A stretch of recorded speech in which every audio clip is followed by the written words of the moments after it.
So ay mga bossing, magandang umaga sa lahat. Dismiyo Marimar. Mga boss, may walk-in buyer tayo. So by the way sila bossing, taga saan po kayo? Jemay Cavite. Bossing, pangalan niyo po? Benedict. Boss Benedict, peace ma'am na lang. Madam, pangalan niyo po? Ma'am Joanne, peace ma'am. So ayan mga bossing, na-reserve nila sa atin tong Toyota Innova natin na not for sale sana. Pero mga boss, darating at darating sa punto talaga mangailangan tayo bigla ng pera, no? So, okay lang mga bossing, yung Alphard look natin na Toyota Innova na sobrang fresh. Mga boss, take note ha, may mga casa markings, all orig. Ayan mga boss, casa markings, lahat yan. Original fuel pump ni Toyota pa mga boss, since day 1 paglabas sa casa. Tapos itong mga hose niya mga bossing, urig pa po yan mga bossing, oh. Lapat na lapat pa mga boss. Original pa yung radiator, brand new battery ng Motolite. Grabe. Mga bossing, may mga casa markings lahat yan. Nakaandar yan mga bossing ha. Napakatahimik ng makina. Tapos facelifted na siya ng 2013 look mga bossing. Diyos mio Marimar. Working lahat ng fog lamps, kompleto lahat ng papeles. Nakarehistro mga boss. Siyempre, kinabitan na natin ng Euromags yan mga bossing. Nakuha natin to, stock lang mga boss. Kita nyo naman mga bossing, ang kisig pa ng molding, so buong buo pa. Diyos mio Marimar. So by the way, si Sir Benedict, nauutan tayo dito mga boss. So, nakaraan lang, nagpunta siya sa garahe.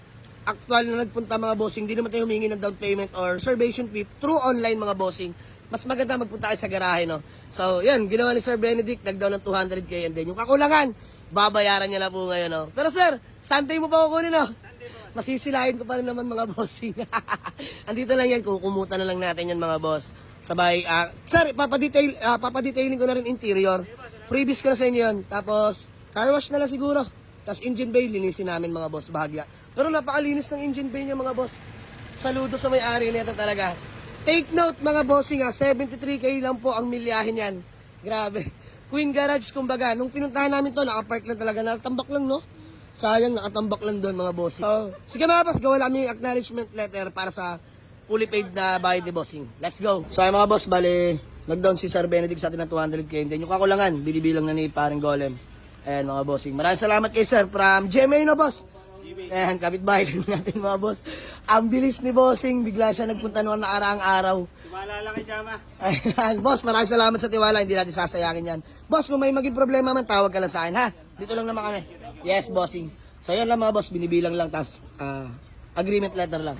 So ay mga bossing, bali all goods namin ni Sir Benedict. Maraming salamat sa tiwala. Sir, bago man lang tayo magkawatak-watak, baka may gusto ko lang munang batiin o shout out. Yan. Shoutout pala sa mga katrabaho ko dyan sa ON. Iyon. Saan boss? ON-Semi. On semi. Yan. Madam, ikaw. Shoutout sa pamangking ko. Dito ka na. Yan, madam. Thank you. So by the way mga bossing. Si Austin. Ayan, sige mga boss, bigay na natin ngayon. Sige, advance na natin. Panggas at pangkain ni Sir Benedict kahit wala pa yung unit. Hindi niya pa daw iuwi. Sa atin daw muna Sir, pagpasensya mo na. Maraming salamat. Peace ba, madam. Thank you so much. So yun lang mga boss. Sa atin pa naman yung unit, by Sunday pa po, no? Sunday pa. O, i-standby muna ni Sir Benedict yung unit na Innova na abil niya sa atin. So, apan magtambay dyan, papadetail ko na rin sa mga tropa, mga boss. Tapos, car wash, konting linis ng engine bay. Kami na bahala dun, Sir Benedict. Maraming salamat sa tiwala. So, mamaya, mga boss, flex ko sa inyo yung unit. Sir, thank you God bless po.